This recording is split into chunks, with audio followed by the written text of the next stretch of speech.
The storm rolled across the horizon like a wounded beast, dragging the last light of day into a shivering twilight. Wind clawed at the trees. Dust spiraled through the empty back road, and a woman with torn sleeves and tired eyes pushed forward with the slow determination of someone who had already survived more than the night could throw at her. Her name was Mara, though few people used it anymore.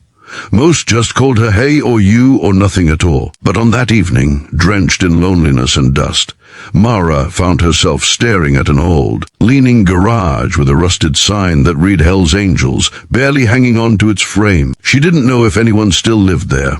She only knew she needed shelter, even if it came with danger. If you believe in kindness, compassion, or the power of second chances, make sure to like, comment, share, and subscribe. Your support helps spread stories that matter. Mara hesitated in front of the doorway, listening for voices, footsteps, anything that might warn her away. Instead, she heard only the low groan of the wind pushing through loose boards. She stepped inside cautiously, her boots leaving faint prints in the dust.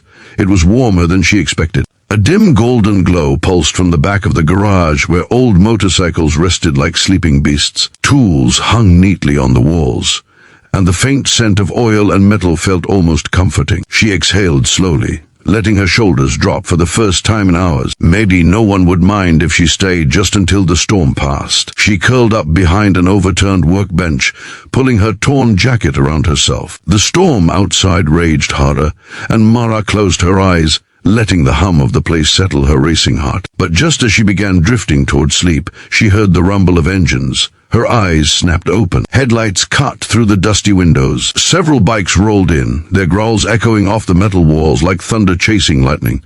Mara froze. Voices rough, deep, confident bounced toward her.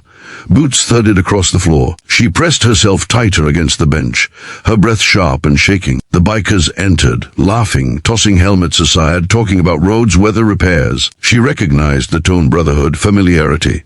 A world she didn't belong to. Mara had lived on the streets long enough to know that some groups welcomed outsiders while others did not. One voice, quieter but sharper, cut through the others. The owner of the garage, perhaps. His footsteps were slow, deliberate. The kind of walk that belonged to a man who had seen too much and learned to fear too little. Mara held her breath as he drew closer. The shadow of his boots stopped just inches from where she hid. He crouched down. Mara flinched when his eyes met hers.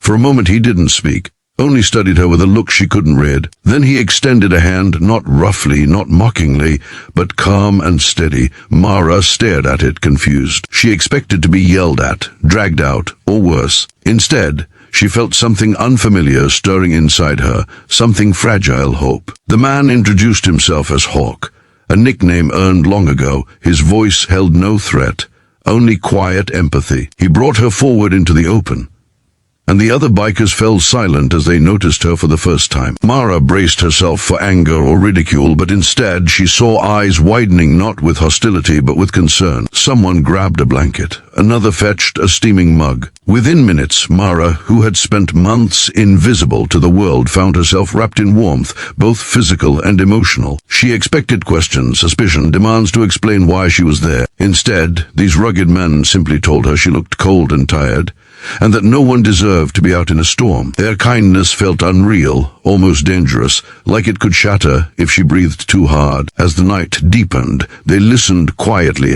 She explained how she'd ended up homeless after escaping an abusive home, losing her job, and having nowhere else to go. She spoke haltingly, not used to people who actually wanted to hear her. The bikers, men with hardened exteriors and tattooed arms, didn't interrupt, didn't judge. They nodded, their silence heavy with understanding. Hawk then stood up, walked to the back, and returned with an old leather jacket patched, worn, and obviously meaningful. He placed it in her hands.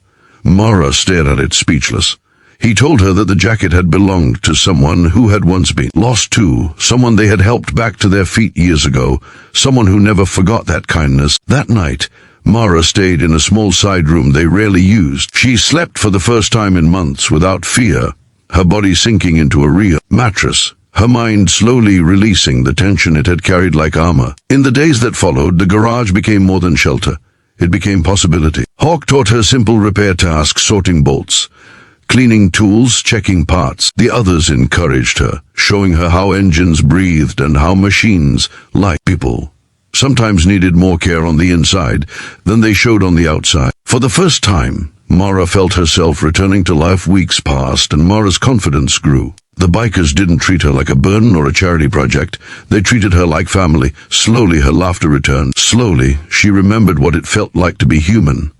Then one morning, Hawk called everyone together. He pointed to a rebuilt motorcycle, fresh paint, gleaming chrome, sturdy frame. Mara recognized it instantly. She had helped restore it piece by piece. Hawk placed a set of keys in her hand. The bike, he said, was hers. Not a gift, but a symbol. A new beginning. A road open once more. Mara cried quietly. Uncontrollably, everyone clapped and cheered. The woman who had once crawled into the garage, desperate for shelter now, stood tall in the sunlight, wearing the patched leather jacket like armor forged from every kindness she had received. If this story touched your heart or reminded you that compassion can change lives, please like, comment, share, and subscribe. Your support helps these stories reach more people who need hope. Before the ending, please comment, kindness is still alive. In the end, Mara didn't just find warmth or shelter inside the old biker garage. She found a family, a purpose, and a path she thought she had lost forever. And the world outside felt a little less cruel, a little more beautiful, because someone chose to see her not as a problem, but as a person worth saving.